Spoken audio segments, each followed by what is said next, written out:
Saga vanha Väinämöinen, tietäjä iänikuinen, veisti vuorella venettä, kallialla kalkutteli.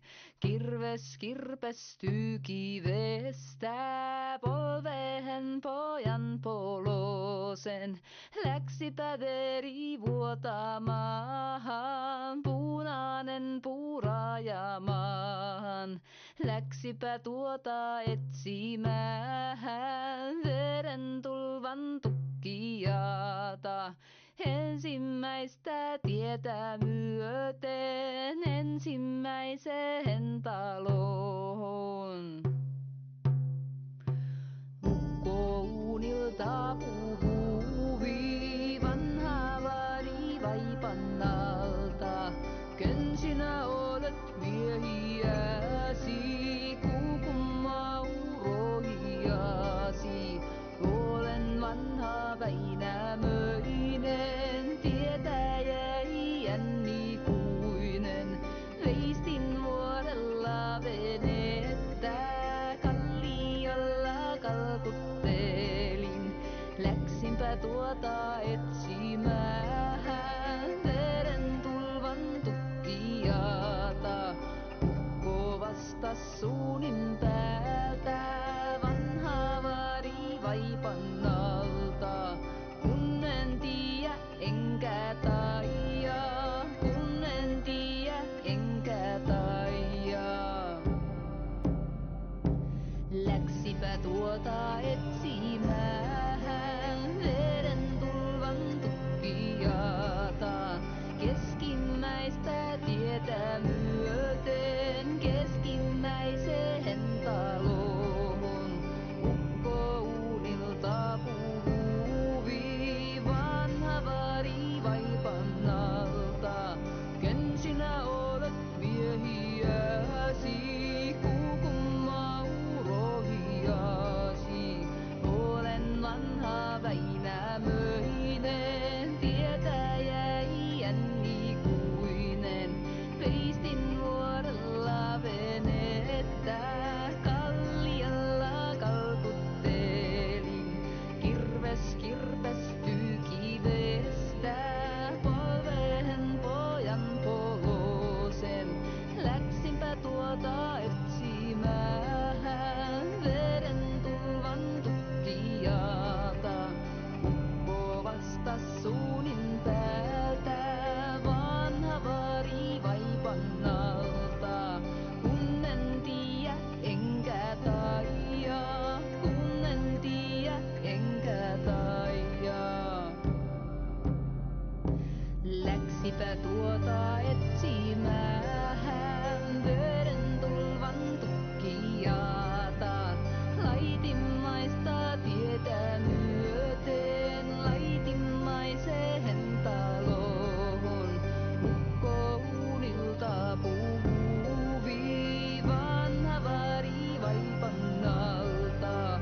Ken sinä olet miehiäsi, kukumma urohiasi. Olen vanha Väinämöinen.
Hey, there we are.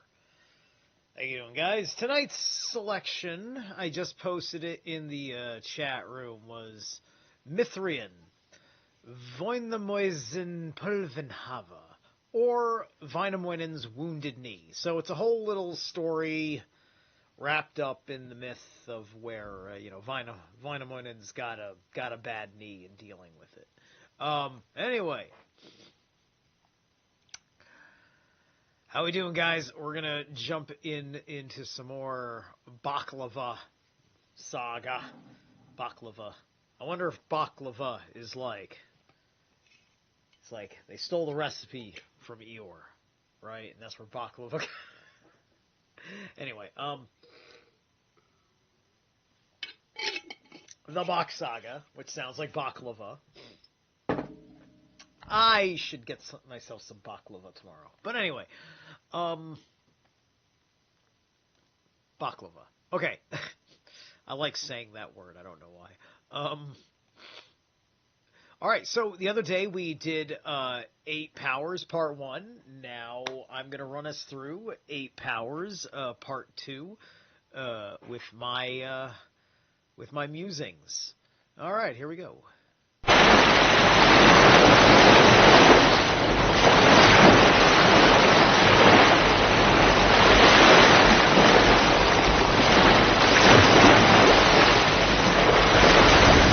So far we've talked about the sun, the moon, the stars, and this wonderful, beautiful planet full of plants given to us by Odin, the sun. Creating the first 2 human, H, the sound H or ho, H means hell or home. The sound oo means ursprung, origin. And the sound man means man, but man also means woman, mankind, woman, she's part of mankind. Is that all right? The origin of man is hell, H-U-M-A-N.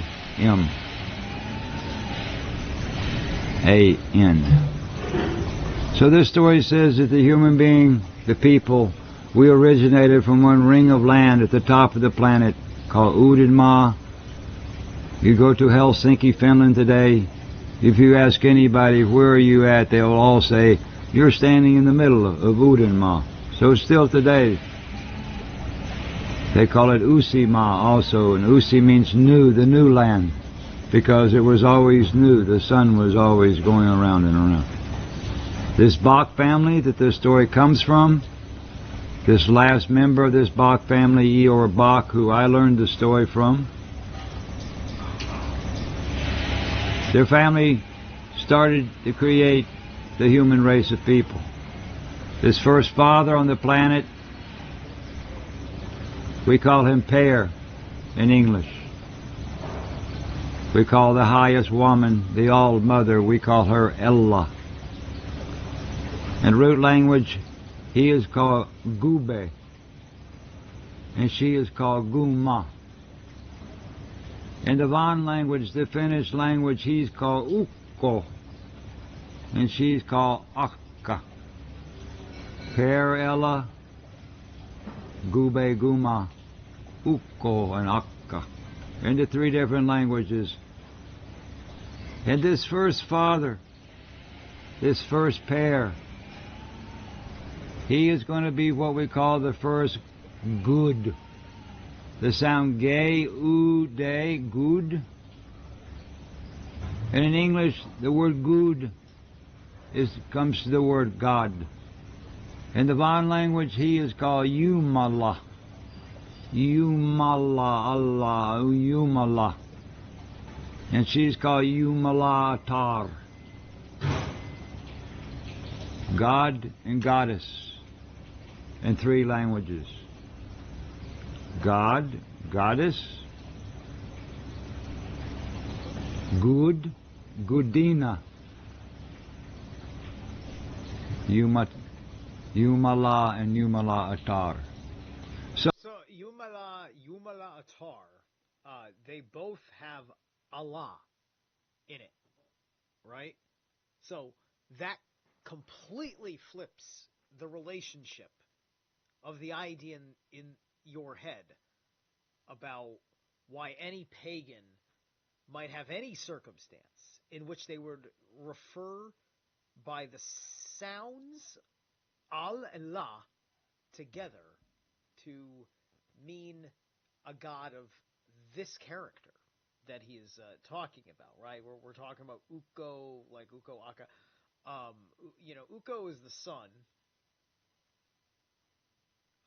as well, I think, right? I think that's what he said in the prior video, right? Ukko is like Udin, but Ukko is the sun in like original Finnish, if you will, before like As and Van language, so on and so forth, right? In fact, I want to back that up and reprocess it. Hey, Timini, how you doing, my man? You usually aren't in the chat rooms. I'm usually catching all your little comments. Any way to turn up your mic? Yeah. I knew my mic was gonna end up being low. All right, there we go. Thank you. Yeah, so, actually, hold on. Let me turn that down. Let me turn this gain up a pinch. Turning up the gain makes more sense. There we go. All right. Hey, what's up? Saniko is here. Zora N. Orby Black. How's it going, guys? All right, so I'm going to back this up a little bit and try and process what I just heard. We'll go about 2 minutes here. Their family started to create the human race of people. This first father on the planet, we call him Per in English. We call the highest woman, the All-Mother, we call her Ella. In root language, he is called Gube, and she is called Guma. In the Van language, the Finnish language, he's called Ukko, and she's called Akka. Per Ella, Gube Guma, Ukko, and Akka. In the 3 different languages. And this first father, this first pair, he is going to be what we call the first good. The sound gay, day, good. And in English, the word good comes to the word God. In the Van language, he is called Jumala. Jumala, Allah, Jumala. And she's called Jumala Atar. God and Goddess in 3 languages. God, Goddess, Good, Gudina, Yumala and Yumala Atar. So in our story, there is Goddess. In the mythology, there is Goddess, there is the female. And the religious, they took the goddess away. There is no goddess in the religion. So this story is made for the women also. So this first man on the planet, he is the first god. He's called Frey. He's called Godfrey. The Good Frey. The Good Friday. Okay, so right there, I was trying to make sure I was comprehending what he was talking. Like, I was asking myself, is he talking about Frey and Freya, or is he talking about Ra and Maya? Right? I wasn't entirely sure, because he mentioned Per, and then we're all sons of Per, we're all Per sons, right? So he's talking about Frey and Freya. So that makes sense, because it would seem to equally make sense about Ra and Maya as well, other than the fact that, who knows? Like, I don't remember if anything ever happened to if the Bock Saga ever said what happened to Frey and Freya as living beings, right? Did Frey and Freya only create like Ra and Maya type of humans, or did they make other monkey goat hybrid like things on the earth, right? Because also I am trying to see if like how this mythology lines up to our imagination, right? Because there's many like one of the simple contexts of which I have comprehended the mythological archetypal use of dragon is typically like a formidable man who wears a beard, perhaps has a bolsterous voice, thus the breathing fire. And thus they, if they have those qualities, typically get called a dragon, or likened to a dragon, right? Or seen as the head of a dragon, like a king would be head of the dragon of whatever a kingdom is. And this first woman, this first Freya, she's the first goddess on the planet. So the word God and goddess is the first two people on the planet. It's not made by God, this planet, but the Son made the God and the goddess. And the first God is called Good, because good is good. So this Bock family, they are from the family of good, or God. And in Russian, Bog means God. In Hindu, Bhagwan, Bhagwan, Bhagwan. So this story comes from the family of God, the Pirouette family, the first man and first woman on this planet. The people, we made children, because now children is very important. Before I tell you about how we made children before, I have to give you one thing, and I have friends say, oh, you can't put that in there, but I have to, because this is very, very important, what I'm about to tell you. In the paradise time, we had no hospitals, we had no sickness. And all people on this planet, we were all brown. We all had brown eyes. And we were all vegetarian, the whole planet. If you lived in hell, you spoke the Os language, the root language. If you lived outside from hell, you spoke the Von language, or the Vonner language, which is the Finnish language today.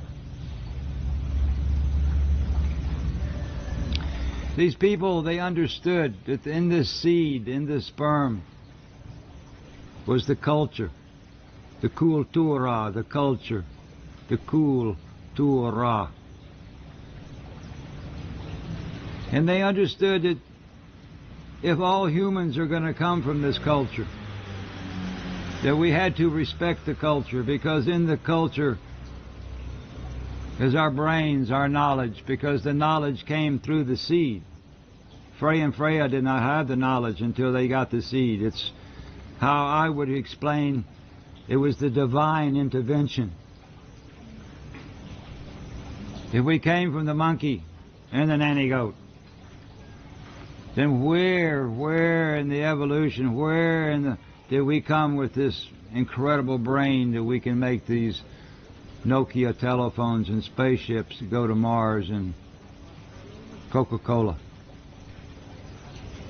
The Son gave to Per and Ma, the sperma, and in this seed was this alphabet which they created a language, and from this language we created one logic about how we should live according to one plan on this planet. And in these days,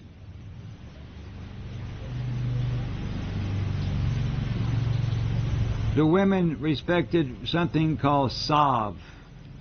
In root language, they call it Mahala. In Von language, And in English we call it sap. And this salve or this sap is what's in the woman's climax. It's her essence. It's her brain power. It's her energy. It's her energy. And the man in his seed, each of these little fish, each of these spermas, is one soul.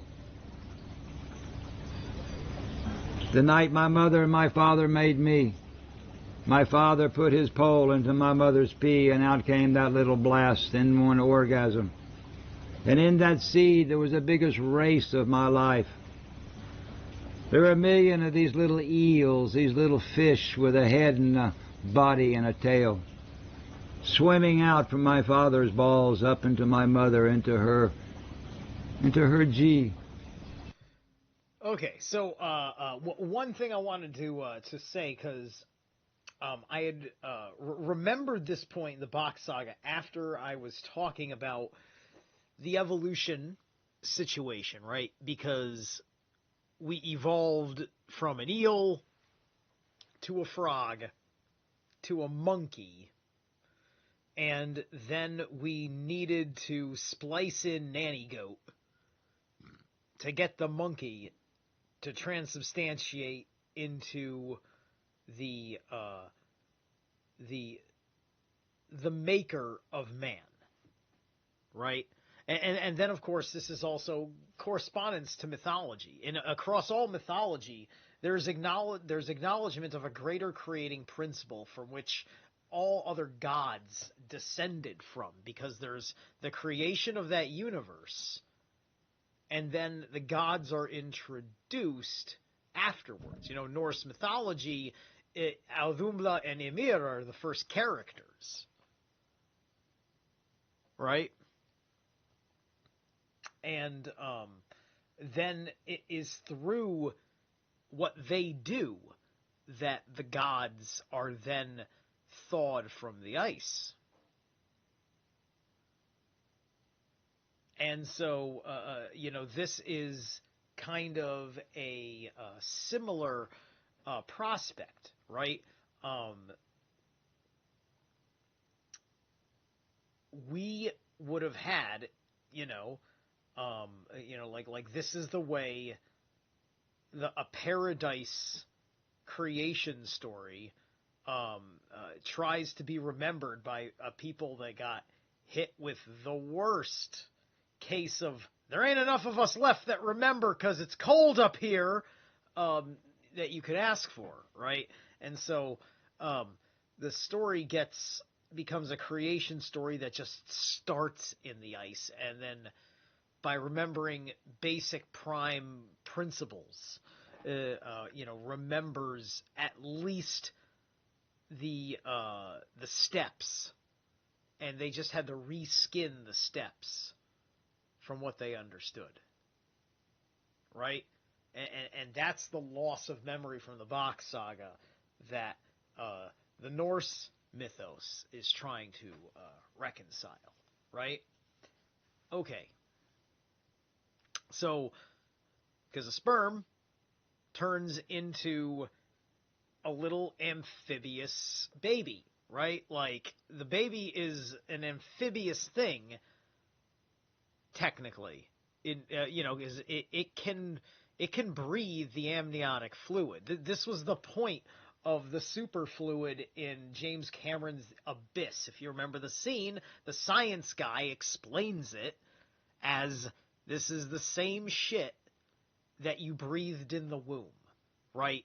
This is synthetic womb juice for adults, right? And that's what this pink viscous liquid is, right? And so, like this is like 2001: A Space Odyssey. You're going into isolation and re-entering the egg, right? And so that's what happened to us. For those of us that were trapped on the outside of the Hyperborean water pocket that kept them alive. Because I think we were on the other side of that. I think that we're looking at like stuff like Norse and whatever would have been on the outside of Atlantis, right? They would have been right outside of it. So they would have been like the Von people. All the Von people would have been out there in the ice. And so the Aesir-Vanir War now takes an interesting perspective when you can look at it as the Hyperborean civilization under false conceptions finally reunites with the Vanirian tribes that became the isolated from the aristocracy primary like seed races that had spread out like amongst the 12 major families, and to cultivate the earth. So the Aesir would be the Hyperboreans after Atlantis coming out and saying, come on kids, let's all get back to how we used to do things. Let's make paradise great again, right? Let's make Odin Ma great again. Let's make hell great again, right? That's what's fucking going on. Okay? And so that's the Aesir-Vanir War. And then we have to ask ourselves how that works with Gulveg, because that's a very important aspect. And is it accurate that this is Frey and Freya, right? Like, did Frey and Freya abandon the Hyperboreans and go into the Von people? And went to the Von. Did they go to the Von people? Is that what happened? You get the you see the interesting question. This is why I want to know, like, what happened to Frey and Freya precisely. If I caught that, I missed it, right? And that I think has to be determined. That maybe that happened before Atlantis. Maybe like they're supposed to be gods, so I suppose Frey and Freya live forever. Does that mean, and did Ra and Maya, are they still alive? I think I asked this question last time. They have to be reposed. And in her G was the inner G, the energy for me to start to live. And it was a big race that night. They were everywhere. There were a million of them all coming out. But I won the race. If you don't win that race, you're not in the human race. I was number one. I was the winner. If you don't win that race, you're not sitting here, because everybody's sitting here. You all won the race that night. Each of those little fish is one soul. If you took one orgasm, you could take each of those little sperma, each of those little fish, and put them into 1 million different women and make 1 million children with one shot. So the soul is in the sperm. That's why we take our father's name. The woman, she has something called energy. She's the real magic in this story. But without that little fish, there's nobody. And if 2 of those little fish go into my mother, there's 2 people with 2 faces, with 2 names, with 2 souls. If 3 fish go into my mother, they call them triplets. There's 3 people with 3 faces, with 3 names, with 3 souls. So each little fish in every shot is one soul or one Ra. So our soul comes from our father's balls. If you can understand such a story. So this story is about our soul and our spirit. Today they can't explain the soul, but Mr. Bock gave me that knowledge, and I explained tonight. These people in the beginning, they respected the seed. They knew that if they threw the seed away, they threw the seed away, they threw the seed away. They understood that they're throwing their soul away. They're throwing the light that's inside of them. The inner light, the enlightenment. And each of these little souls represents one light, one life, one cell, one soul. So each boy at the age of 7, he was taught one yoga position.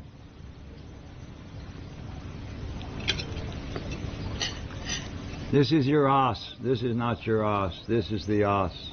Sa means to take. You saw. And na means knowledge. So each boy was taught one asana. You could saw the na of your as. In one yoga position. And every boy was taught something called immune system. And the root language, E is a pole with a dot. This is one E. And every man has one E. And this little dot above is the sperm that comes out. This is the North Star, the knowledge. In the root language, this we call mouth. They call moon. In German they call Mund.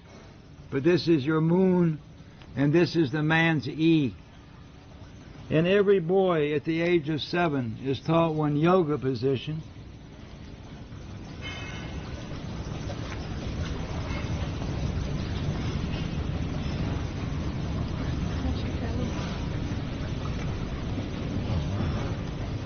Where he put his E in his own moon. And he drank his own seed every day of his life. It was called his immune system. And the immune system was the Mooney system. It was our money system before. If your health is no good, you're not a very wealthy man. If you have really good immune system, you have an inner wealth inside of you.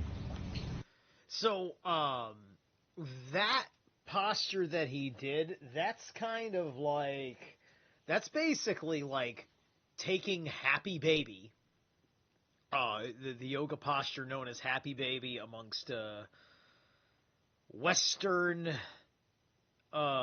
yoga, as its name. And that's just taking Happy Baby to the point where you've got it all, where you got your legs all the way back, and I guess your pelvis is really coming forward, and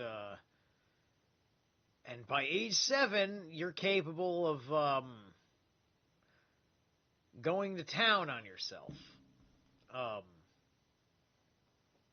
and your immune system is your money system, and I don't think that was said enough amongst all of us weavy type people in 2020. Like, immune, like, I'm sure somebody said it, but I'm surprised I didn't hear it, like, all the time from the guys who deconstruct language. Money and immune. That's something else, now that I think about it. So, yeah, so there's a number of interesting things about this, which explains just a very different kind of people that we were. And, hey, look, what you do in the privacy of your own home, not a goddamn soul needs to know a goddamn thing about it. I mean, it's yours anyway. So, in the Van language, we call it Raha. Ha means to have. Ra is what's in the sperm. Ra is in the Ra, the king, the race. So before, the money system was the good inside of us, not the... Oh, the other thing I wanted to say, now I realize that the moon is also the mouth. I guess the mowness of the of mouth and month and moon and all that works. That gives another dimension that matters to the rune manas. So for all of you rune people out there, know now that manas also is associated with the mouth. The goods we have on the outside today. In English, we call it succeed. Every boy was taught to succeed. So yeah, it was like that. And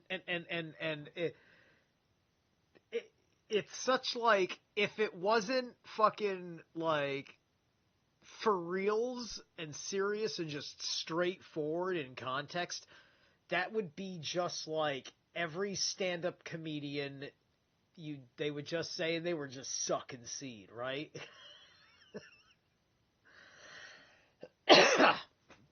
But this is why we transcend all the puns to think about this stuff, right?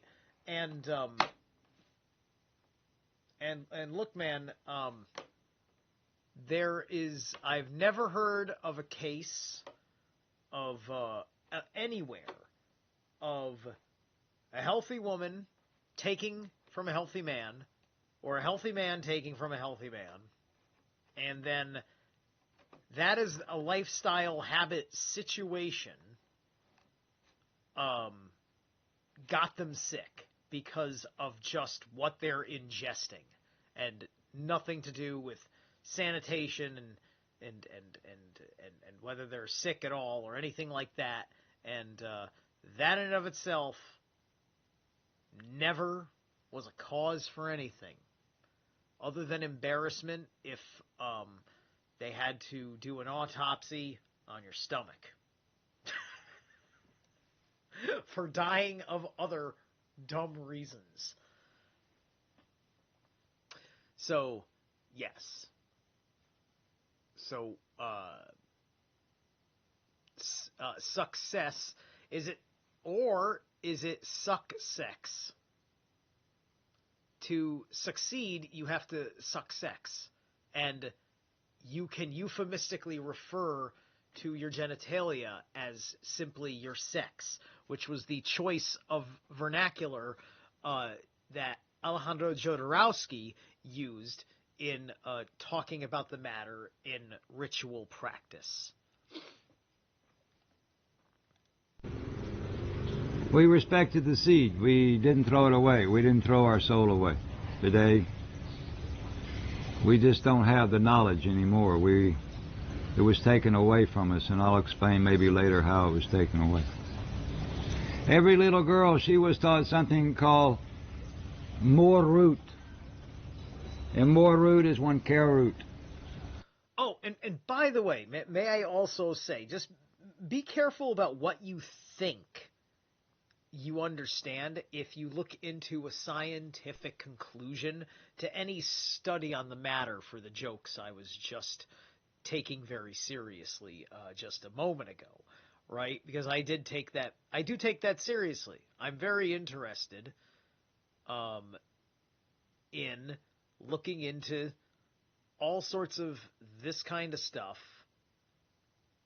completely under a certain context and dignity or whatever, right? Because I think that there's something there that makes sense, and like I said, ain't nobody ever have to know that that's a thing that you do, right? You don't even have to be proud of it. There's no need to throw a parade about the fact that you did it. Right, for research purposes. I have to perform my own honeymoon, meaning every day, from new moon to new moon. And then I have to, take an IQ test before I go, and after I go. A month later, do I have a higher IQ? Those are ideas of proofs. Oh, tomorrow I'm very excited. Before I continue further, I'm going to stop right here to do a thing. Ugh. This bad boy has been charging on my altar for the last 2 weeks, and tomorrow I'm going to start dosing on it. Okay? This is some of the shit that I brag about that is the super sauce, right? And it's amazing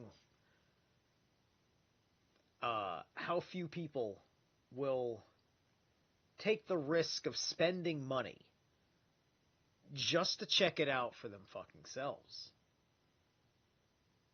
Alright, this is going to be my 4th dosing of a bottle like this. Okay? I take 20 squirts of that every single day, starting tomorrow, because I'm starting it on the full moon. I got it the day after the new moon, and I didn't want to wait a whole month. It didn't feel right. I thought this moon would have been perfect, which it evidently is. Because right now, Uden is apparently doing like quite the solar show for the moon to reflect back upon. So for me to start running with the nectar of Athanasia when the sun's all uppity, I think is the right way to go. So basically, tomorrow when I wake up, I'm going to be taking my first dose on this. And if you go to Black Earth Productions channel, my mentor, Seth Gasposa, the Temple of the White Dragon, and you look for the first video on the Nectar of Athanasia. Check it out. See what you think. This is pure liquid gold, and it is not just it's not called the Nectar of Athanasia as a brand. That is the name of what it is. It is an Athanasia. It is a nectar of Athanasia. It's not a brand.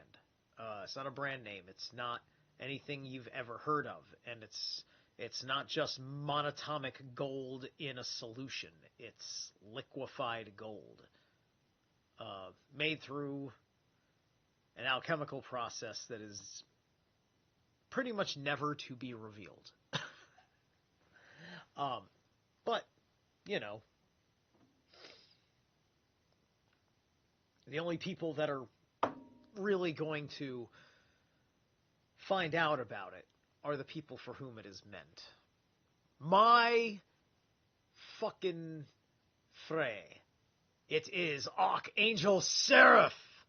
Angel, my man. I don't know if Angel's still got some fucking content on his channel right now. His old content, good stuff. He's a man who's worked very hard on learning things in the universe. He's grown and changed in his own ways over these years, like I have.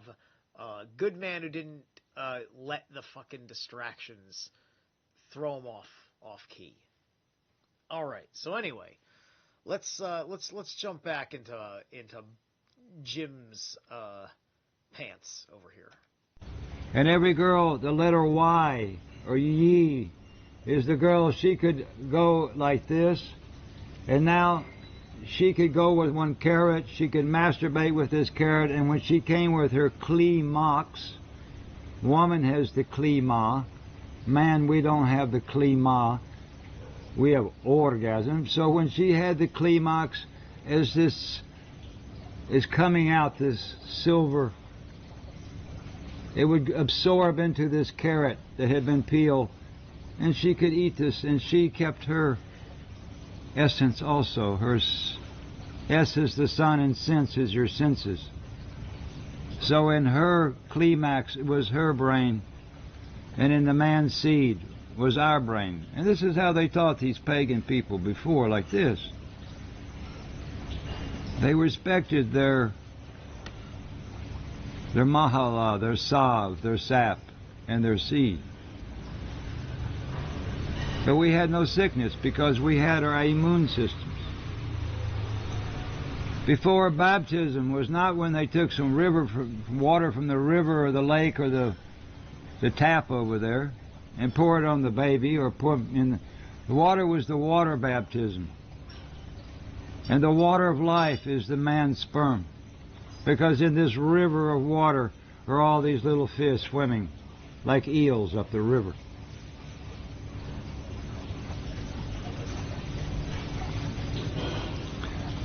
So each father, when his children were born, So that really puts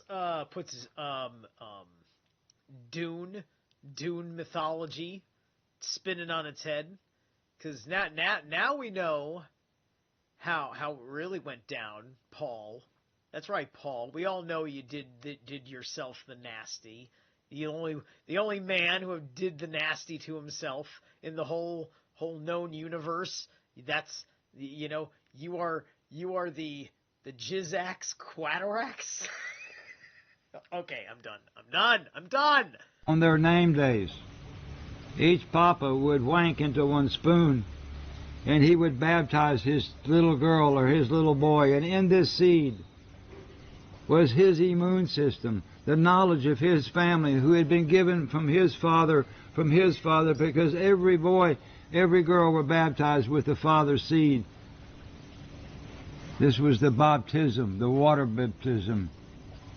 In the pagan time, it was a water baptism, but different kind of water. It was called the water of life.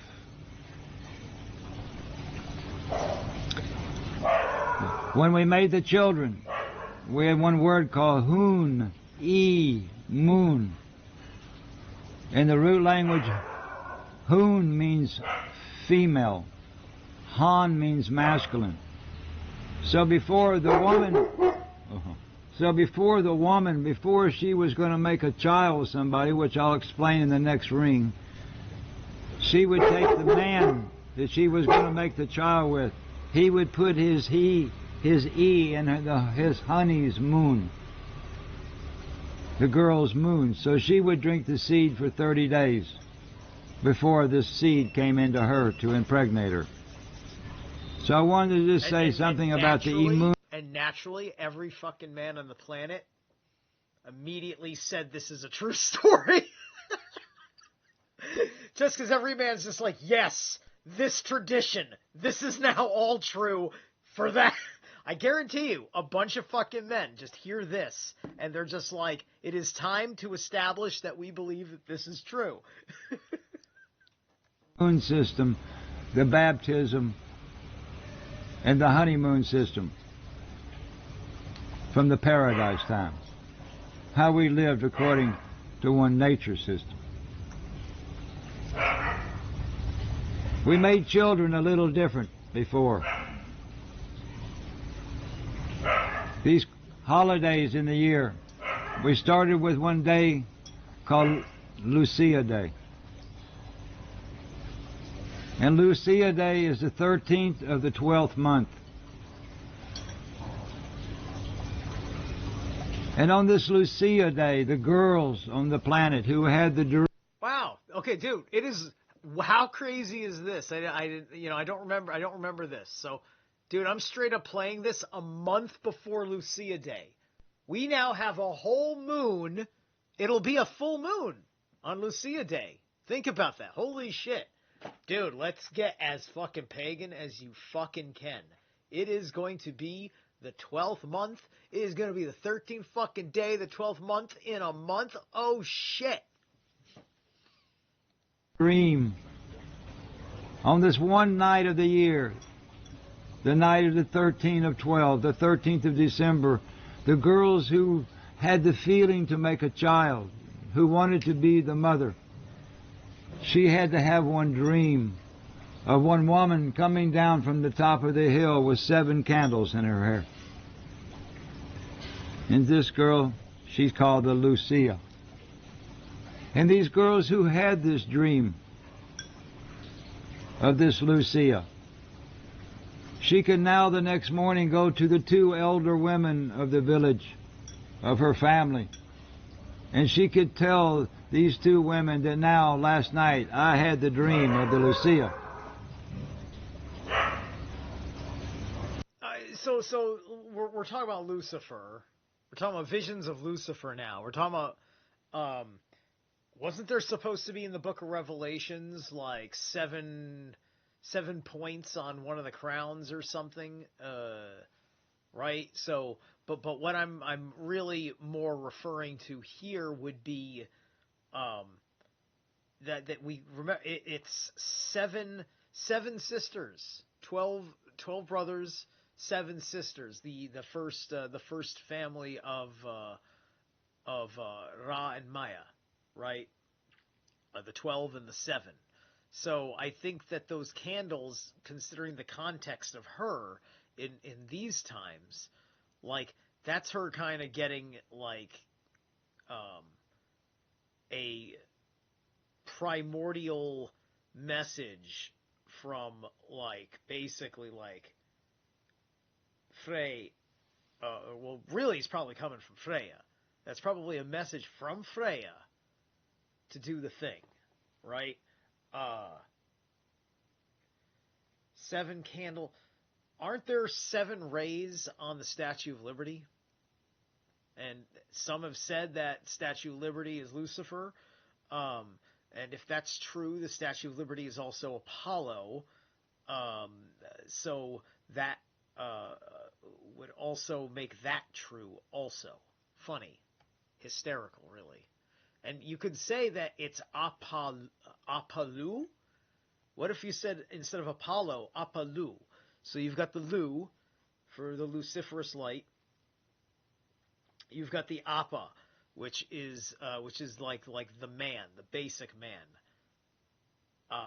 And then you've got the L. Apalu, perhaps. I don't know. Something like that. I'm trying to let this language help me figure it out, right? And these 2 old women could ask her some questions, and soon they knew if she really had the dream or not.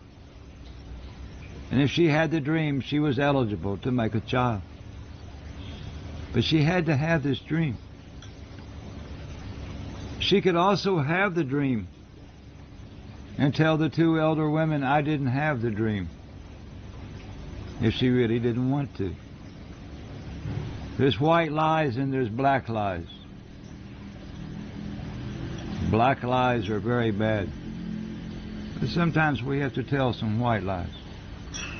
White lies don't hurt people. Black lies hurt people. So they could tell these 2 old women a white lie. I didn't have the dream. So there's that really important cutting distinction between the idea of the white lie and the black lie, right? And I struggled with white lies.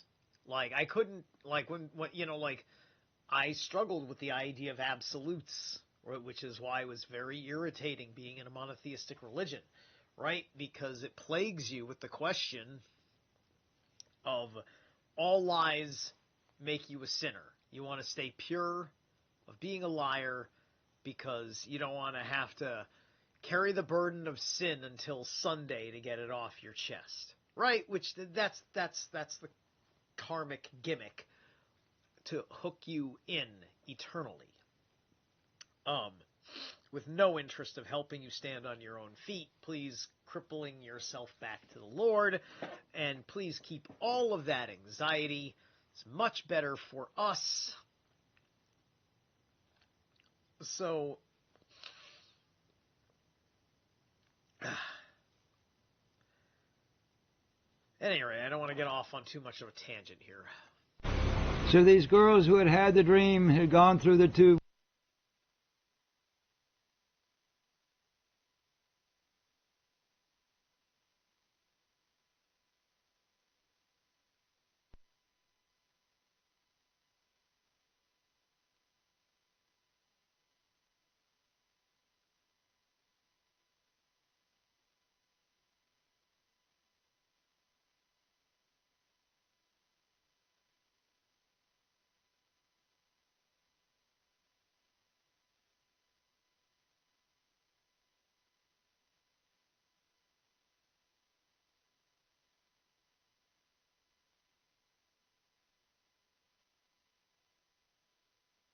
Oh, I forgot to unmute. Sorry. Damn. Okay. 7 hills that Babylon sits. Saniko. Yes. Thank you, May Queen.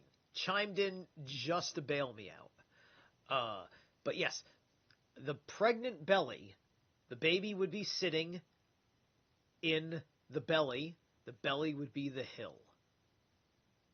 Makes perfect sense. Don't know if it's correct in context of the Bock Saga, but those are the right correlations to pull that string. It's worth investigating. The women, the elder women, the ones that were eligible. Now the next holiday is called Festival Day. Fest is a party, a feast. E is just masculine again, and vol means to choose. So the women, they would vol the E, they won fest, and festival was the Christmas day. It had nothing to do with the birth of Jesus. It's the winter solstice. The days are getting longer now because they were shorter. And on this day, these men who were the bigger, stronger anatomy, they were standing in these colosseums on one pedestal or pedestal. And they were standing up there completely bare, completely with no clothes like this. And these girls would come in who had had the dream, and now they could look to these guys and see, is this what I want to make a child?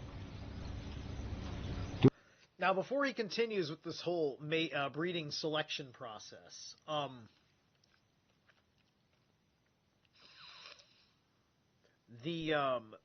find it very interesting.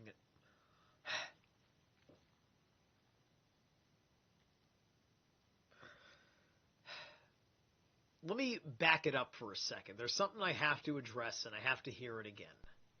That were eligible.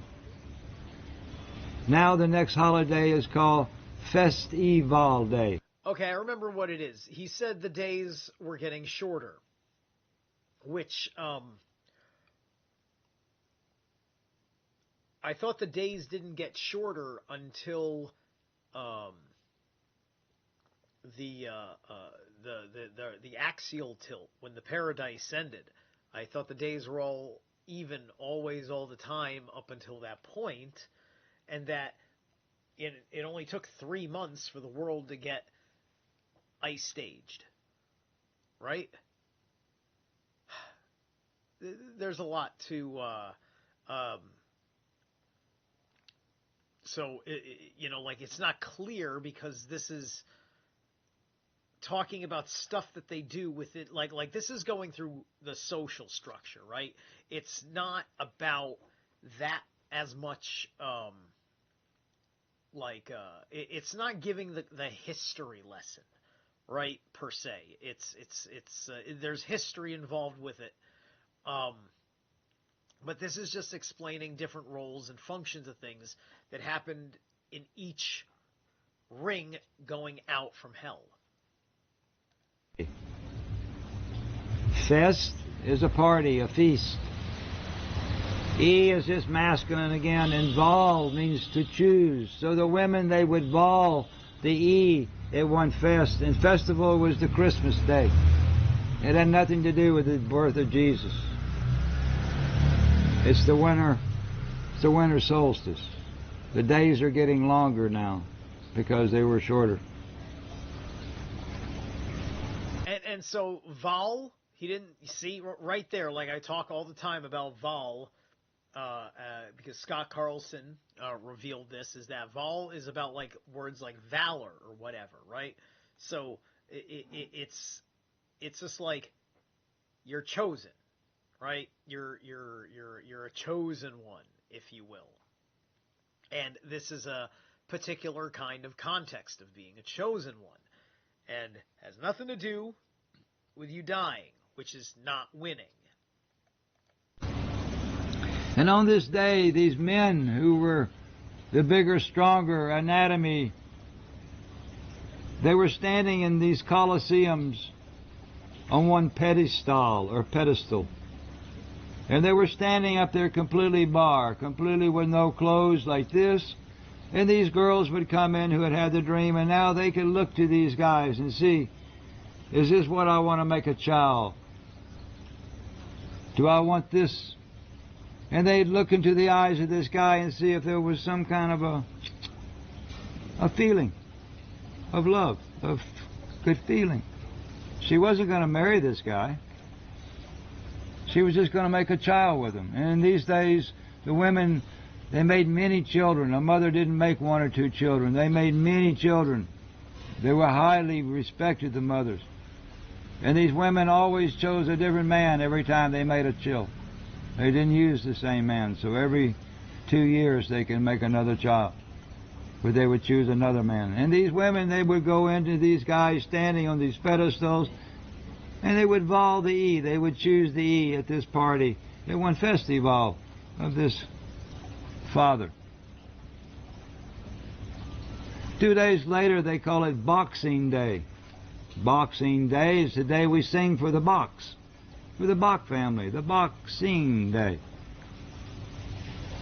And on this day, these guys who were going to be the fathers, they all had to go in one tournament.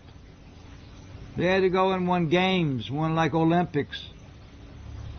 And they had many, many games. They had a sawbuck where these guys would have a bag of seed on each ground. They had to knock his friend off on the ground, and they had poles.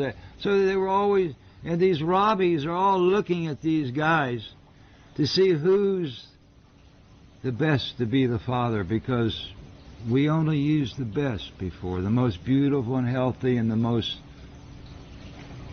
And half of these guys lost. And they had to wait till next year and try again. And the girls who chose those guys who lost, they didn't have the right intuition. They had to wait till the next year to have the dream again and choose again. So it got down to half of the girls and half of the guys as we were making children. Not anybody could make child with anybody in these days. We live different today. We go now from the 26th, the Boxing Day, the festival, Yeah, so the boxing is Bock Sing. And, you know, and it kind of makes sense that that has kind of reduced itself down to the sport we know as boxing. And we do use an X to spell boxing, so that, and X is X, E-K-S, as a pronunciation. So with the B and the O there, yeah, you've got boxing. So goats, they are very head-to-head competition creatures. You know, it's very in their nature to bump heads with other people, right? The goat side of our nature has us a bit on the confrontational side. It's very interesting that it is our all-mother's side that is the goat.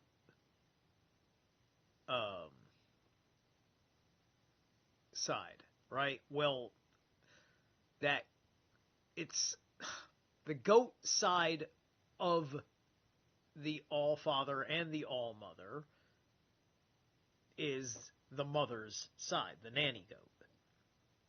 You see how wildly interesting this is. Lucia Day, the 13th of 12, the 24th, the festival day, Christmas, the 26th, the Boxing Day, the day that these guys, they go boxing each other, and now we go to the 24th of May. And this is the mating day, the mating, the Maya, she's queen, she's figuring out one part of the system too.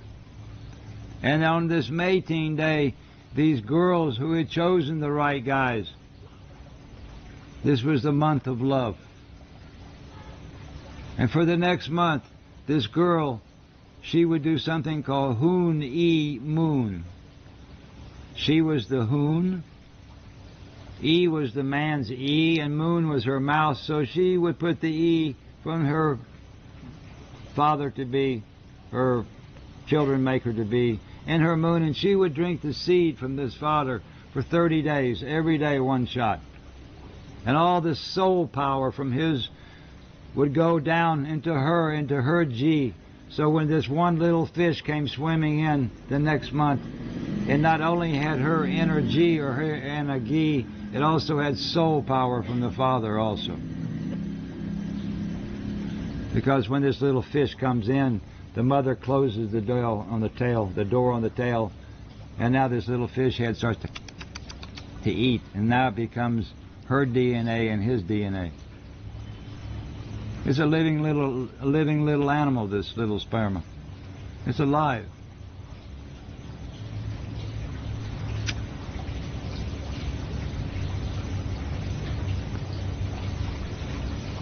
Today they can't explain what the soul is in the universities. They don't know anything about the soul, where it comes from. They don't know that it comes from the sun through the sperm. The religious people, they don't know it either. These were questions I had to be answered that they couldn't answer. They could not answer my questions. And Mr. Bock, he answered those questions for me. In one logic. I don't believe this story. It's unbelievable, this story. It's beyond belief. It's unbelievable. But if you put a little time and effort into it, you can understand it. I understand this story to be true. I don't believe it to be true. A belief you can change from day to day to day. Today I can believe in Jesus. Tomorrow day I can believe in Buddha. The next day I can believe in Krishna. But an understanding you can't change. I understand that my soul and all this life and all this movie I see, I understand that it comes from the light of the sun. I cannot change that understanding. So, like, he is going through a deep fundamental point about why there are people that, when they bother to listen to a little bit of the Bock saga, are compelled to agree with it or not. Right? It's a deep mindset that you're either unconsciously seeking or you aren't. Now you can believe there's somebody out there in space who made the sun. That's called the belief in God out there. He's everywhere up there. But I don't believe that anybody made the sun. I understand that the sun is what's creating everything that I see. On the 24th of 6 is the sex day. And on this day, these girls, after making this Hooni Moon, on this one night of the year, these girls would go into one meadow. And this meadow in root language is called Ang. One Ang is one meadow, like England, the meadowland, the land of meadows. And in this Ang, in this meadow, these girls would make one bed of flowers, a bed of flowers. And in the middle of this bed at 12 o'clock, this girl would lay on her back at 12 o'clock at night. It's called Johannes Day in the almanac. And on this one night, the girls would now open the angel's wings. The angel is the woman when she opens her legs. This is the angel's wings. There's no angels flying around up there in the vacuum. It's one angle. She opens the angle, the angel. And when she opens these angel wings, this man who she had been making this Hooni Moon, he comes now at 12 o'clock and he puts his E into her oo. Ooey, ooey. And when she does, he puts the seed into this girl, into this woman. And now the race begins on this 24th of 7. Johannes Day. And this was the children making day. From the 13th of 12, the Christmas, the 24th, the festival day. The 26th, the Boxing Day, the tournament day. The 24th of May, the Huni moon begins, and for this next month. And then the 24th of 6, June the 24th, this is Johannes Day. I think I just had to correct that. The seed went into the mother to be. And 9 months later, in the spring, in the March, all children came out. And this is how we made children before. It's a much bigger story than that. I just tell it as small as I can.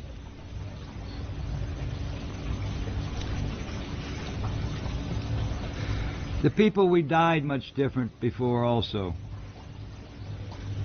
We didn't die like we die today. Today people are dying. Before we weren't really dying. One of these 4 gifts that the sun gave to the people, the linguistic, the fire, the mathematics, but the 4th was this walking stick.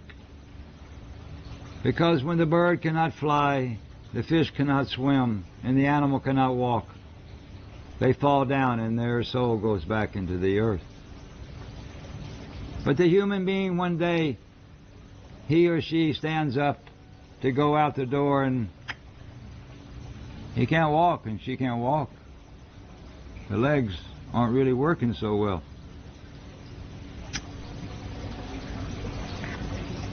And on this day, we use this highest woman. I'll use the Akka, the highest woman on the planet.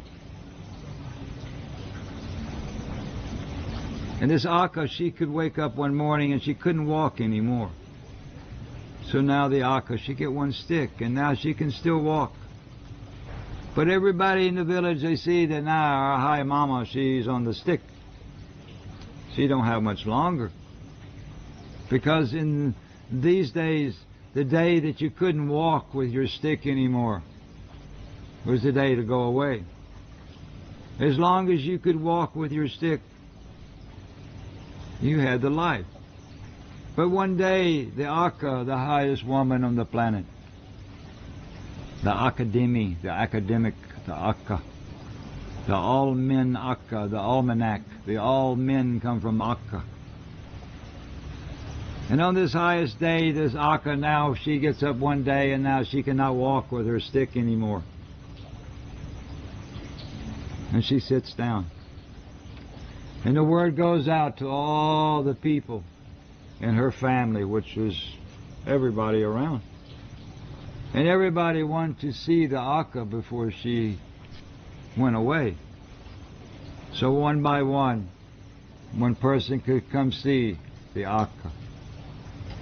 And she could talk to them, they talked to her, and when there was nothing else to say, the Akka, she looked you in the eye. You look her in the eye, there was nothing else to say, and it was just a smile. And that person go away, and the next person. So Akka, she got to say what she needed to say to everybody who had love, who had feeling for her. And everybody loved the Akka. She was the grandmother. She was the old woman. And then come the day when she had said everything and everybody had said what to her. And now the 2 strongest Wallace, the 2 strongest men of the whole village, they come and everybody was bar. Everybody wore no clothes in the paradise. We were bar. Our bars were bar. We wore no clothes. Barbarian. So if we remember in the Northmen, when they have the funeral scene, and at the end of the funeral ceremony, they at least the king disrobes. Has nothing to do with savage. Barbarian just means our bars are bare. There's no clothes on our bars. Bar bare. I love to go bar bare. Not too many places you can do it anymore because the normals all freak out with it. I know, right? I know! And these two biggest, strongest guys of the village, they come and they make something called the golden throne. They hold their hands like this, these two guys, and they put the Akka right here, and she got her stick. And these two biggest, strongest guys carry the grandmother out from her and up to one place they call one Pt2. Pt2. Et is the family, ta means take, and stupa means to fall away, to stoop down, you stupa. And all the people who loved the Akka, all the people who had feeling for the Akka, they all made one queue, one line behind this Akka as these two men are carrying this Akka up to the top of one Pt2 is one place that goes up, it's flat on the top, and it falls straight down like one cliff behind.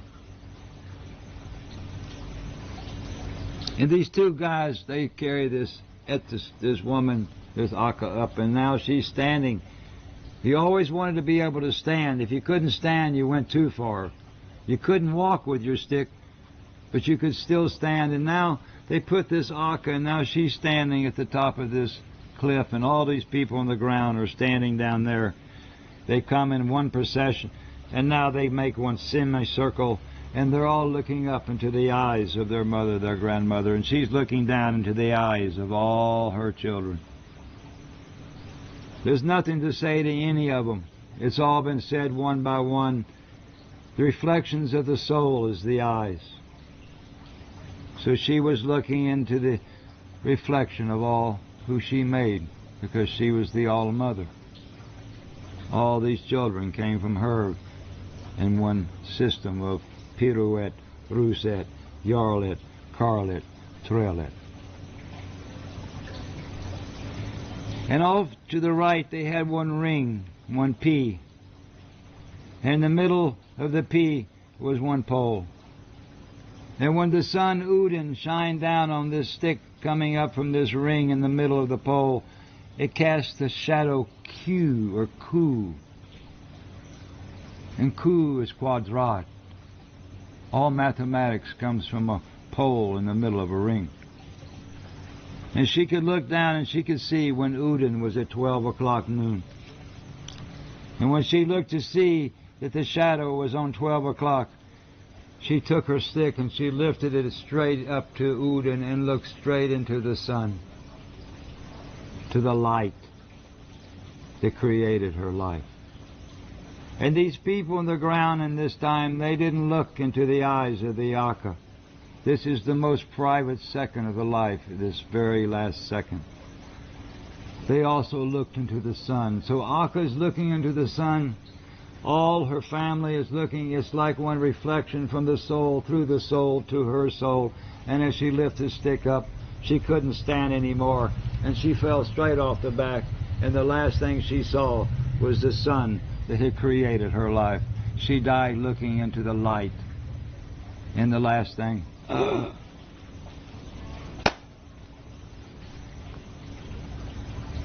that's how we all died before. We went at the stupa. When we can't walk with our stick anymore, it was time to go away. It was the nature who told us that day, not a doctor. Right, but also, it's like, you kind of said, okay, Grandma, time to throw yourself off a cliff. It's like, you had to throw yourself off a cliff?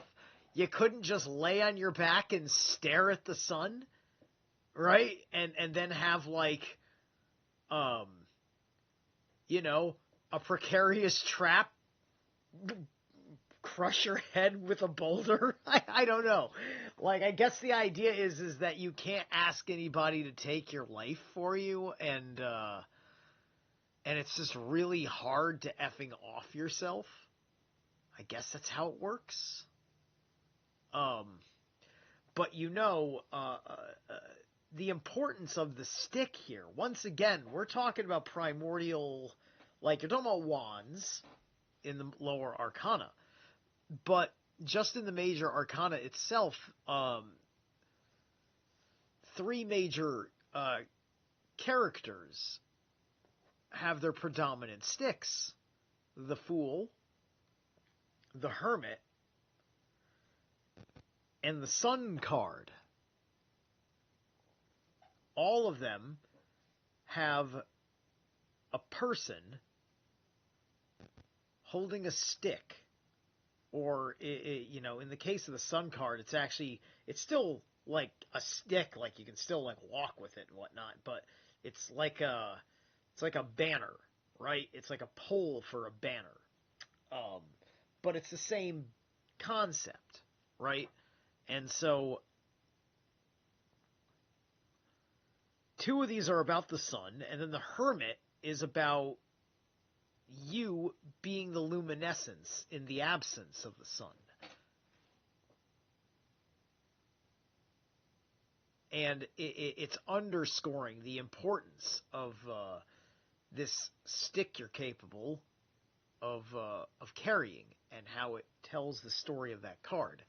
Now, you'll think of wands and those characters in your tarot decks different from now on. An insurance company.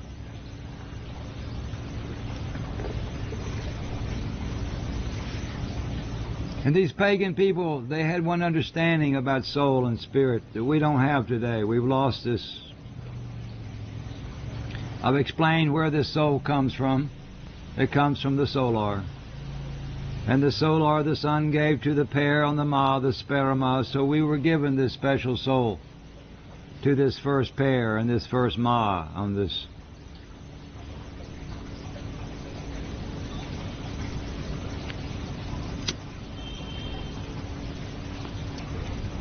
And in these pagan times, in these heathen times, all the bodies were burned.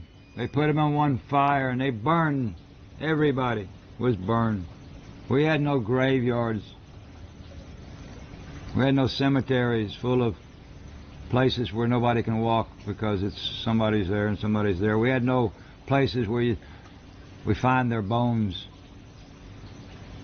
Everybody was burned, and the pagan people, they had one understanding or one belief maybe that the soul was in the ash of the fire. The ash is the driest thing on the planet. And in the fire, after everything went away, was the soul of that person. And they gathered this ash up and they put it in one sack of one animal's balls and they sewed it up. And all ash, no matter where you lived on this planet, all ash was sent via these robbies back up to hell. And there we had these family trees, because we all belong to family trees. So, ash is pure carbon. And carbon is 666. Get it? The mark of the beast, mark of man,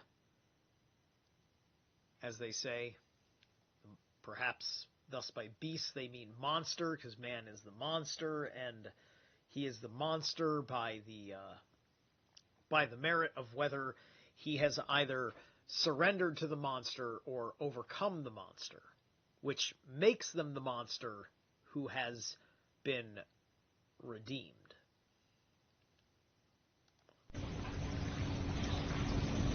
In the paradise we had the palm tree. After paradise we got the oak trees.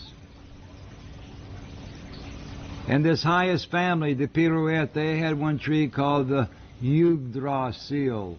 It was one ash tree that was still in existence until just a few years ago. I stood and watched. I looked at this ash tree. I've touched it. One tree from the beginning of the human being.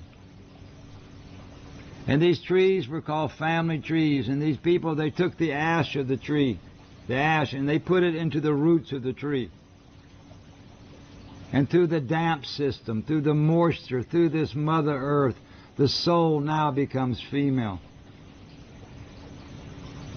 And the soul is sucked from the ash into the root of the tree.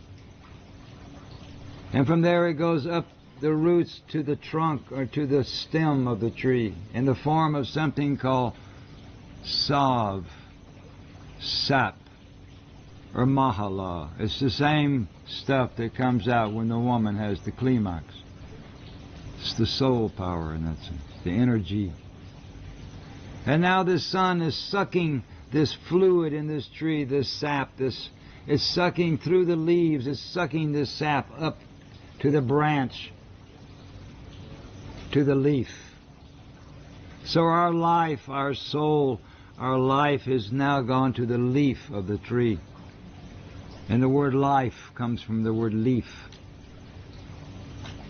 And in the green of the leaf, our soul. And now the sun who made our soul sucks the soul, the life, out of the leaf. But for a while, you are in the leaf. You be the leaf. And that's the belief system. Our life can be the leaf. And from the leaf, the sun sucks the soul out of the leaf into the air of the planet. And in this centrifugal, the centrifugal force of this planet spinning around and around, this soul is now spinning around through the air, and it all goes back into the hole in the top of the E, into the holy. All the soul goes into the hole in the top of the pole to a place called Valhalla, or to the holy. In root language, holy is called Helig, Helig, Hel-i-grund. So this hole that's on this island, still today, 3 kilometers in front of Helsinki, there's a museum built on top of it today. There's a very big story about this hole on the top of the E, but it's still there today. It's in the granite in the top of one hill. And this was the heaven. So the soul is a special thing that we had knowledge of before. The spirit, in the root language they call the spirit Ande. In the Van language they call it Henki. In the root language, Ande means the spirit, and Andas means to breathe. So the spirit is different than the soul. The spirit is in the breath, the prana. So every time you breathe out, you breathe the spirit out. And every time you breathe in, you're taking the spirit in. Today it's kind of polluted a little bit, but anyway. And on your last breath, your spirit goes out. And there it also goes into the air, and also goes in this centrifugal back to this center point on the top of the planet. In the paradise time, when we were like this, today it's not going there anymore because we're tilted over, which I'll explain in a few minutes. And these trees, when they became old, we could take the father at that time, he would cut some branches from these trees and he would plant them. And when this first branch came with roots, he could cut the old tree down and dig out the stump. And now he could put some mud and water and sticks, and he could take the branch from the mother tree and now plant a new tree where you could keep your family tree going for millions of years. As long as you, what they call puri. Pu in the Van language means the tree or the wood is pu, and re means again. You could re your family tree. So as long as your sperm line was alive, before we understood sperm lines, not bloodlines. You don't make children with blood. You make children with sperma. So in this story we live according to sperm lines. This bloodline comes much later. So you could keep your family tree going again and again and again. Every 1,000 years you replant it, or however. When the old tree gets old, you start a new one. Yeah, you know, it's very interesting. So, like, I'm wondering how things work in the context of like, we need not fear that we're gonna get reincarnated. I don't think. I think we're all gonna get our reincarnation. you know, or whatever, right? But what is that? What? How does like? Does the soul? If there still needs to be something physically done, right? Like that, if a physical part of you doesn't go through some sort of a physical process that eventually gets it to where it gets into a tree to be sucked back into the sun. You see what I mean, right? So this makes you ask questions about any funerary practice that doesn't burn the body, right? It makes you change your feelings about it, right? Like, what does it mean to be just rotting in the ground? What does it mean to have maggots feasting upon your flesh, so on and so forth, right? Because under this context, that just sounds like afterlife punishment of some sort. You see what I mean? Because there's this physical element to be said, right? It does make things feel a little irky, a little troublesome, right? It's just like, because listening to the story this way, one can be very compelled to say, I gotta make sure that's how I go out, right? I gotta do it like they did it back in the day. That sounds so beautiful for my soul, right? And it's certainly not the way most people are doing things. But theoretically, one can say anybody who is in the practice of spreading ashes when they die, to be incinerated and then the ashes spread, to me that makes to me that will probably count, I suppose.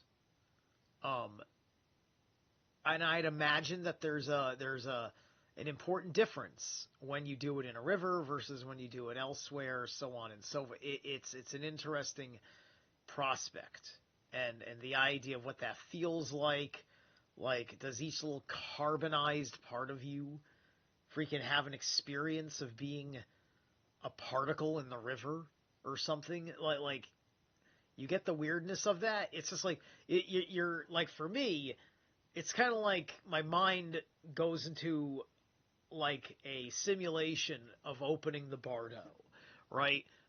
It's the same kind of place my head went when I read the Tibetan Book of the Dead, right? Because the way it kind of illustrates the death process. And me comparing that to what was just expressed by Jim here. And in this one family, they kept one ash tree for millions of years. This king and this queen of the planet, Ra and Maya, the people in one information system, they much appreciated these two people. All the people on the planet appreciated this Ra and Maya, these As king and As queen.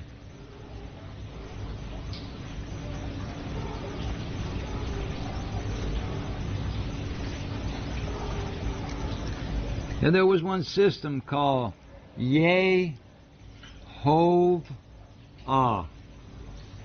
The sound Ye, which would be J-A or J-E, but Ye, Ye means to give. Yea, yea, yes, yea, yea, yo, yea. The sound Hov, Hov comes from the word in English, hoof. So the goat has one hoof. And the sound Ah meant the Aser. So the sound Yehovah was one giving system where the people of the planet were giving to the Hov, or the court of the Asr. The Ho is the court of the castle. So, let me explain to you something. For the thrill of trolling Christians, the name of their god is to pay tribute to a goat. Yehovah, which they call Jehovah today. And the people of this planet, they were making beautiful, beautiful handicraft in the paradise time. Made from gold. All was made from gold. Because gold is part of the sun. This fire belongs to the sun and gold belongs to the sun.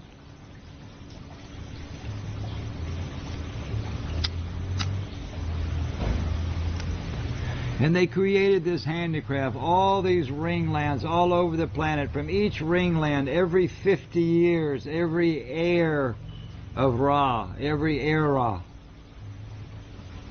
the most beautiful one piece of handicraft was sent to hell, to one castle called Rasepuri. And this Rasepuri is still one castle. It's in one ruin. It's about 80 kilometers to the west of Helsinki. The time and date of the birth of the Messiah in the Gospels that they call Jesus of Nazareth or Jesus Christ, they don't have any official word on any particular time or even exact year that he was born. Right? They put the Capricorn on to Jesus to serve the various goat-headed gods in association. Capricorn would be a time for Pan. And winter would be a kind of labyrinth, wouldn't it? And in this Rasepuri is where the race of human beings is coming out, because Ra, he had the say. It's still called Rasepuri, Raseburg. You can go. I have some pictures of it here. And I'm wondering, is it really pronounced Rasputin? Rasputin? Raseputin? And then you've got Putin.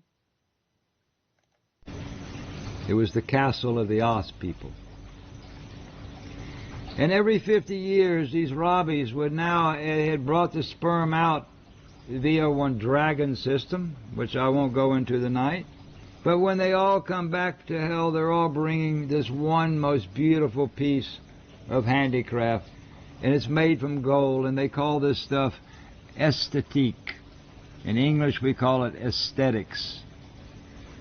Es is the sun, ta means to take, and teak is like time, tick-tock, antique.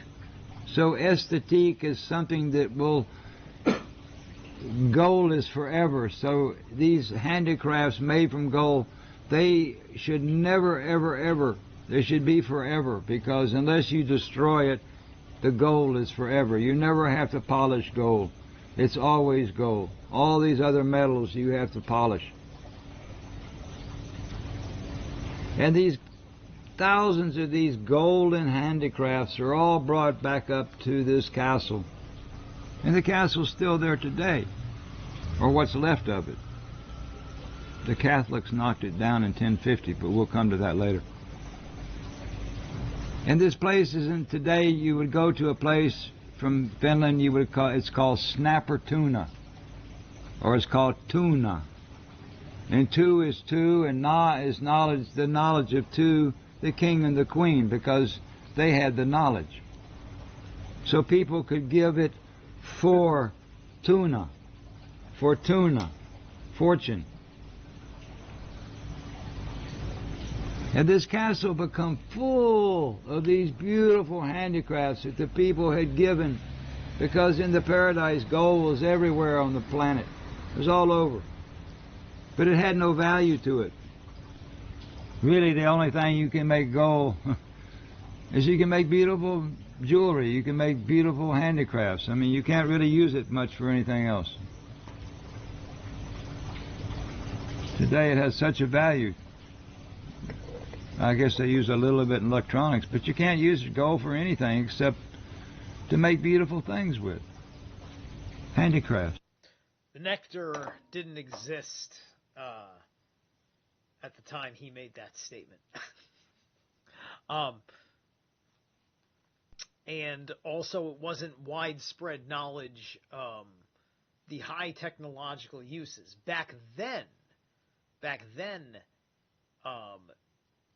you didn't, right? Because we're talking about a certain original epoch of man, and there's definitely certain gaps in the story that are honest gaps in the story just because of the way events for the Bock Saga that are relevant to the Bock Saga being the Bock Saga pan out, in which there is much to be said about, hey, what about this, that, and the other thing? Like my question about the context of mythological beasts having possibly existed. Or was there a period in time where one of these civilizations later down the line had cool technology and lost it, right, in a different reset, right? There's still a lot of questions like that may simply be, no, those are all made up things, and it's much more straightforward than you think, right? Because in some ways the Bock Saga can almost be disappointingly straightforward, and it's only disappointing because you know that explanation is better than most arguments and evidence that you have for any other way that it might have been, once you've listened to it enough in context. And every 50 years, this Ra, he become the king at 27. His sister, she became the queen at 27. About 77, 50 years was one era. And now this Maya, this queen, she's become 77, and Ra, this king, he's become 77. They're the old king and the old queen. And now it's time for the new Ra and Maya. In Von language, they call her Kuning Atar, and he's called Kuning As.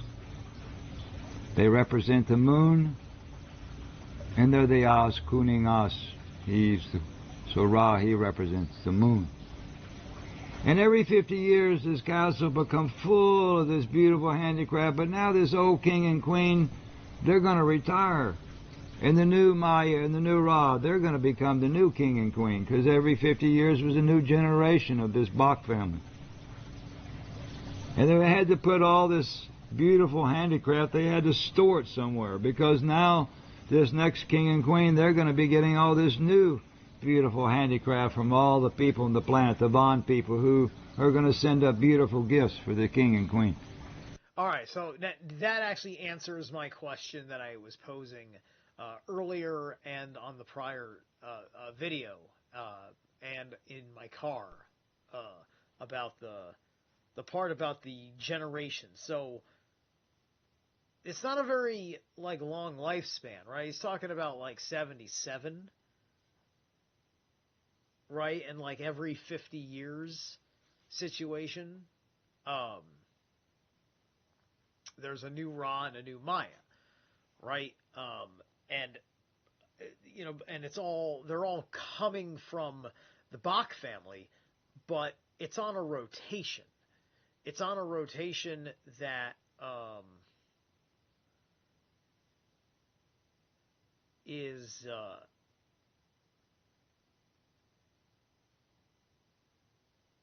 what did he say? Brother and sister? I'm not going to go back and watch it again, just because I've already done that 3 times, and I don't want this one to be as long as the last one because we didn't have to go through the alphabet. So 30 kilometers to the east of Helsinki today,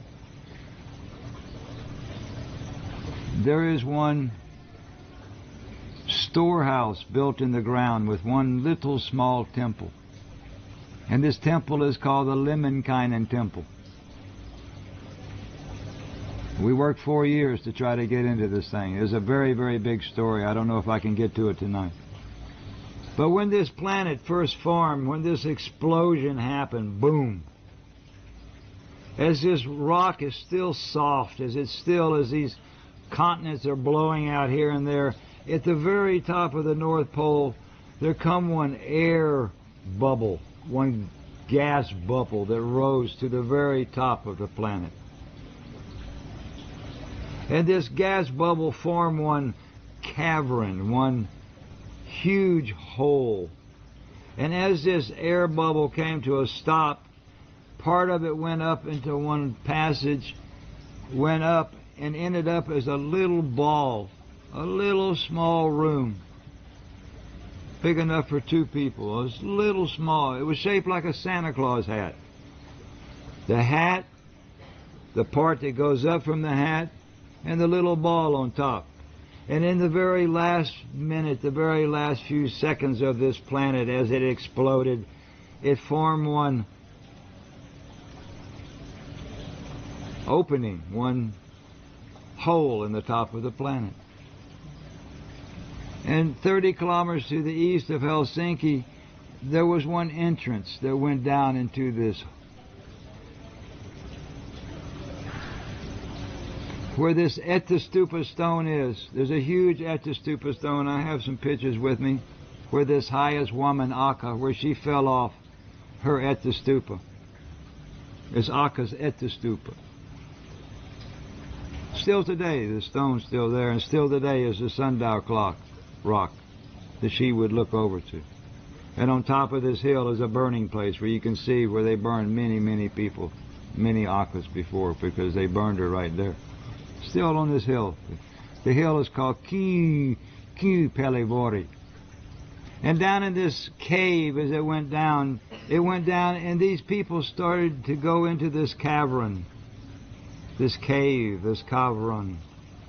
And we've been working on one excavation, one excavation. So there's a cave. And they started to dig out along the walls. They built one pathway. They cut the wall back and they left a path. And this path goes around and around this big cavern, going down and down in one spiral, getting bigger and bigger and bigger. And the diameter of this storeroom is 250 kilometers, 180 miles. It's still there today. And along this pathway, they gold-plated this path. And the walls, they gold-plated. And it started to create one golden dome inside the top of the Mother's Earth. It's still there today. And when you go into this temple, which we haven't been in yet, we started to dig it in 1987. We worked 4 years, we stopped, but I was there from the beginning of the digging. I saw everything who came out of that. I made another tape to talk about this temple. I won't go into it so much tonight. But every period, every pair, ud, was one pair, one father. And when we do go into this storehouse, there would be, the first we see is one golden statue of the Allfather, of Frey, the first Allfather on the planet. There will be one golden statue there. And behind this golden statue, life-size golden statue of what the first man on this planet looked like. Behind him are 3 chambers, 2 storerooms, and 1 showroom. And all this beautiful Jehovah system, this aesthetique that came from all the people via this Rasapuri, this castle, which is over in West Udenma. The temple opening is in East Udenma.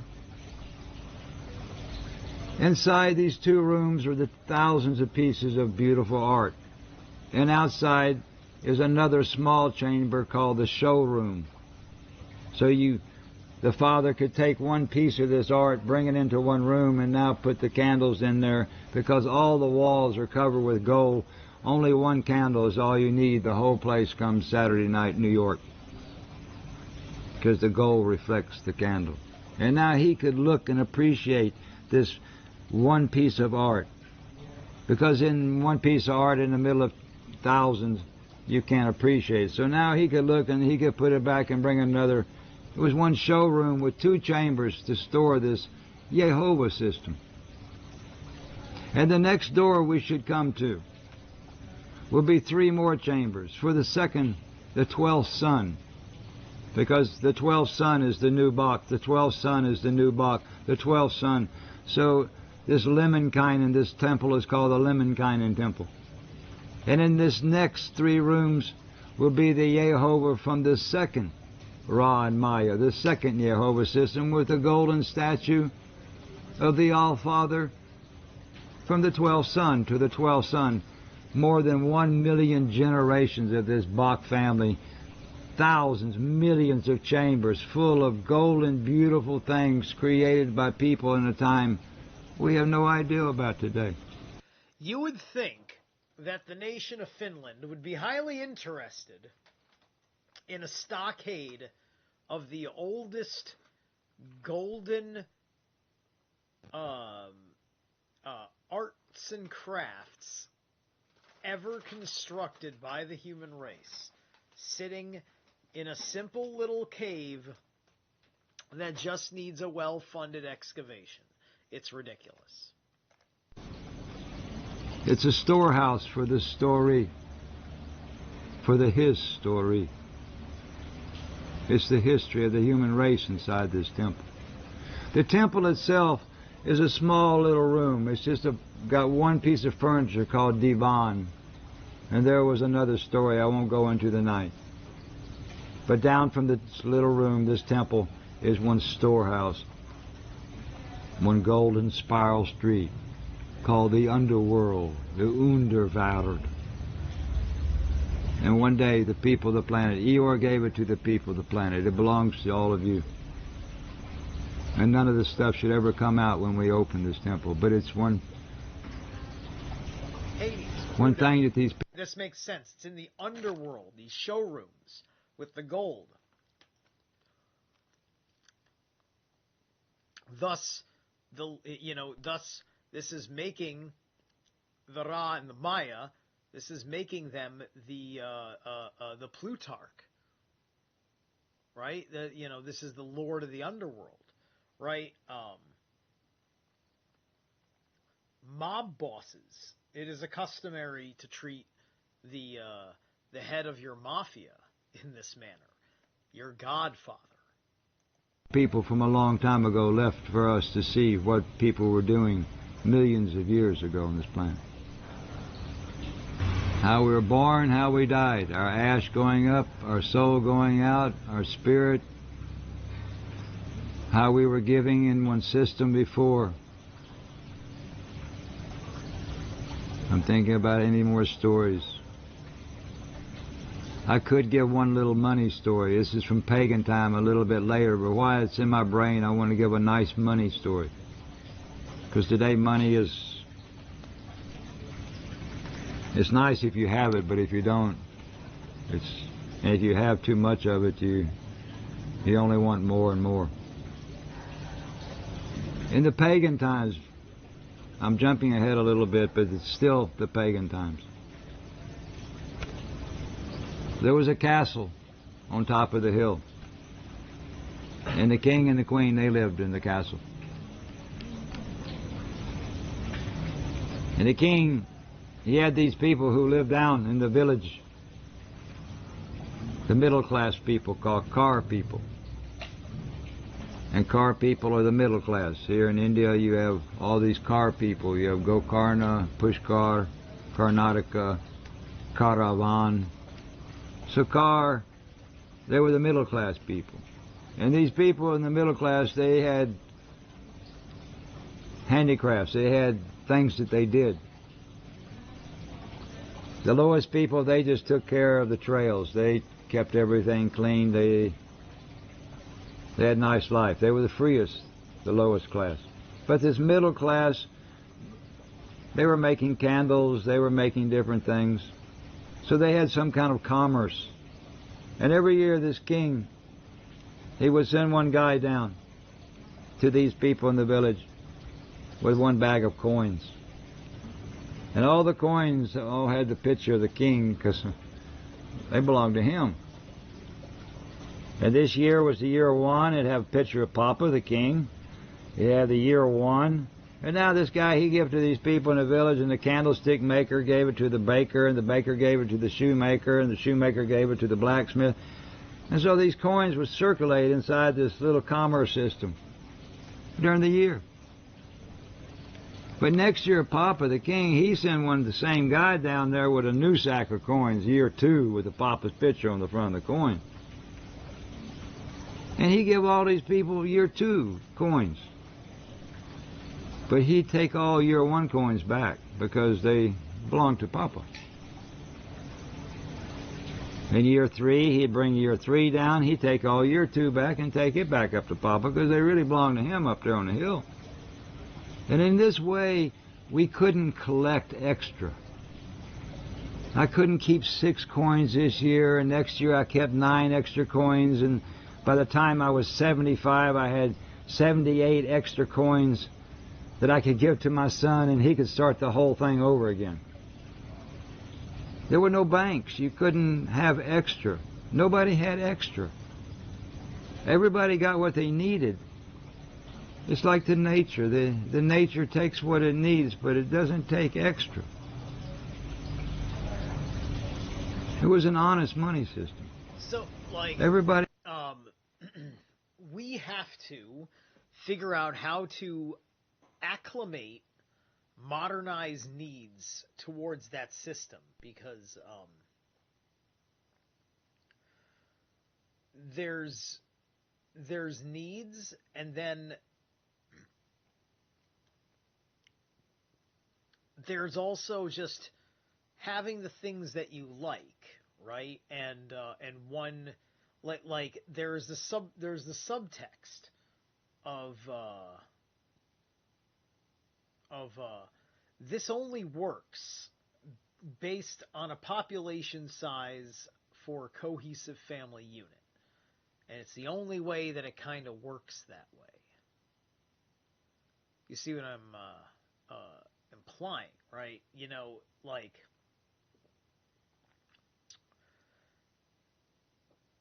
this is the the human mind had not come to a point where it wanted to make a new decision about trying something different, right? Because the Bock Saga, says that our cycles of civilization definitely had a definitive starting point. And I think that it's possible that a little bit of that is off. I don't know if it means that it's off in the context of the literalism of when things went from man wasn't here on Earth or any other thing of sentience other than the prime creator, to now all of a sudden here's man and gods.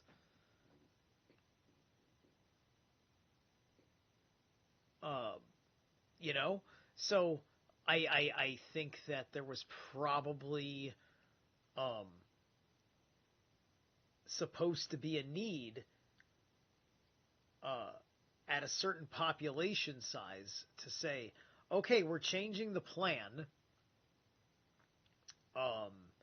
and we've all made an agreement that we're going to take more from Mother Earth because there's a lot more potential. And we do it this way, and Mother Earth will not be abused in the process.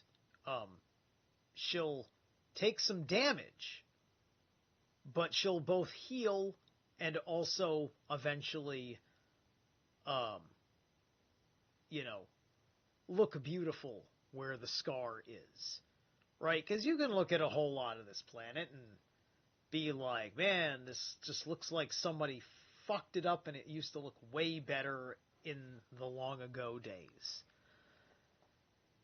Just the way stuff crumbles off the side of a mountain, and imagining what that mountain looked like when it was a wholer unit before various parts fractured off.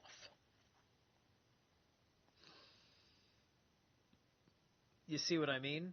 Right? But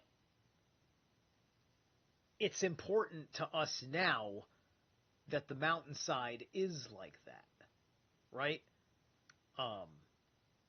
We have completely different attitudes, things we need to change. I think a lot of it, and why, people are looking for that whole being a god within Kick is like,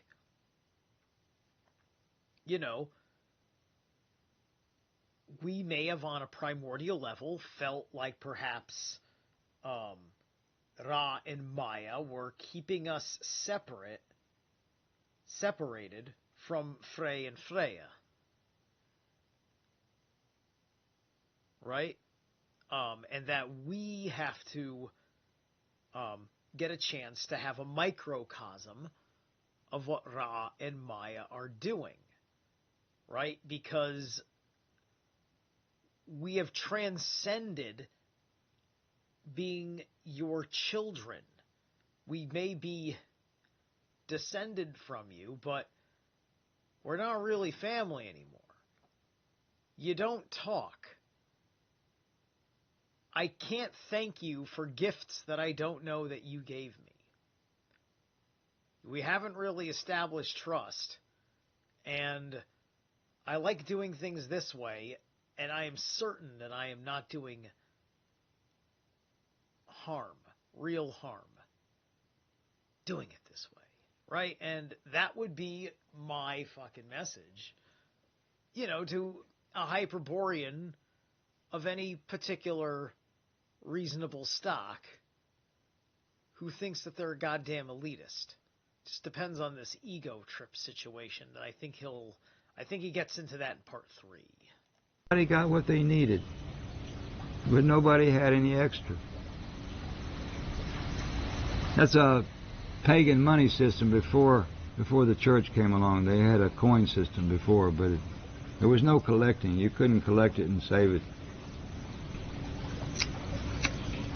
Yeah, you just had to succeed. We're going to move on in this story. This paradise story has many, many stories, and I'm sure I've left some out. Maybe on the other video I made in Thailand, maybe there's some in there that I forgot this time, but there was some in this that I had to tell that I left out the other one. So maybe one day people can watch both of them.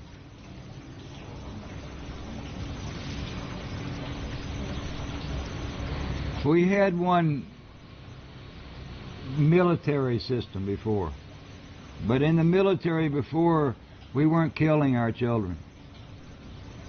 The military system before was called the Dragoon system, the Dragon system.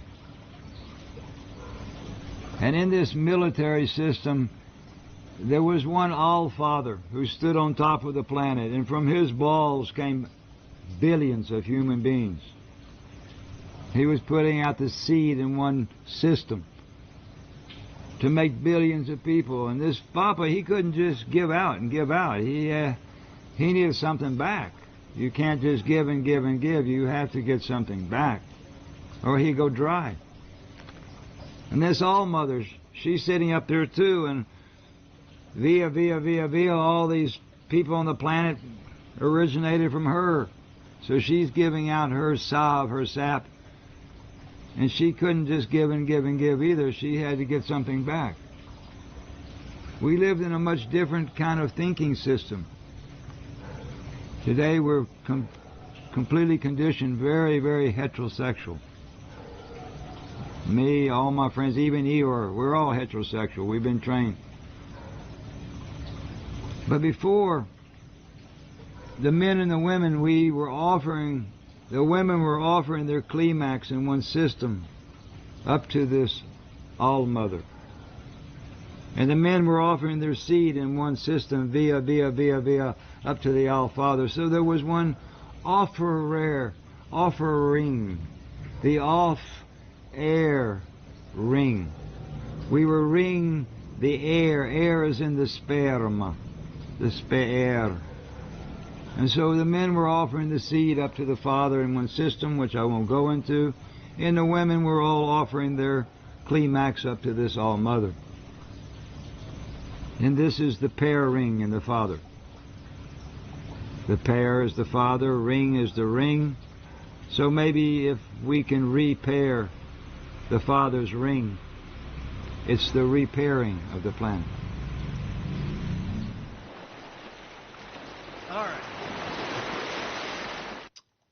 Okay, so that is...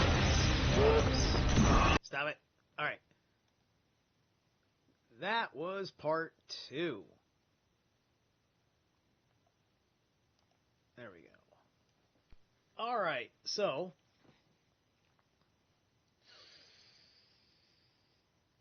I believe in part 3, because I already listened to this recently, I believe he doesn't elaborate on the military system like he mentioned that there is an elaboration to it. I don't think he does that in part 3. I think there's another one of his talks out there that tells the story, right? But yeah, the military was this organization that basically you made a certain kind of offering that was collected, and you collected that offering and you brought it back up for Dad to indulge in. Yeah. But this is a very different idea of a thing.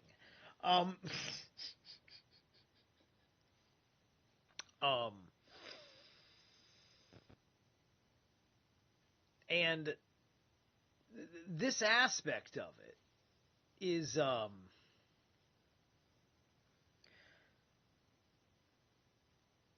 fascinating, right? Because Frey and Freya are not human.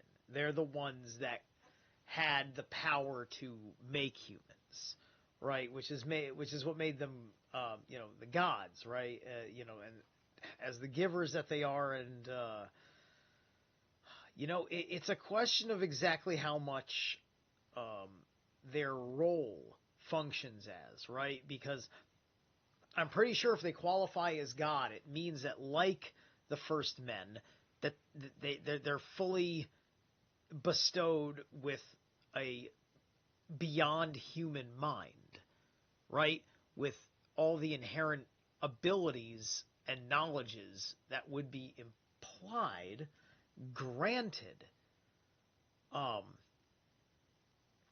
it's still building upon a first outing of this system, of these kinds of people.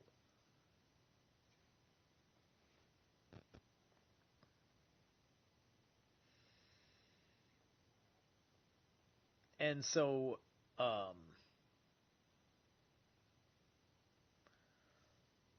I will figure out after I make the time to get us through part 3 as to which part of the Bock saga I think I want to cover next. Because, like I said, I may want to get into who the hell is Eeyore Bock, because he's the guy who told Jim this story. But like I said, I didn't want to lead with it because it was hard for me to find enough good material to just have Eeyore explain it in his own words. Okay. I will catch you guys later.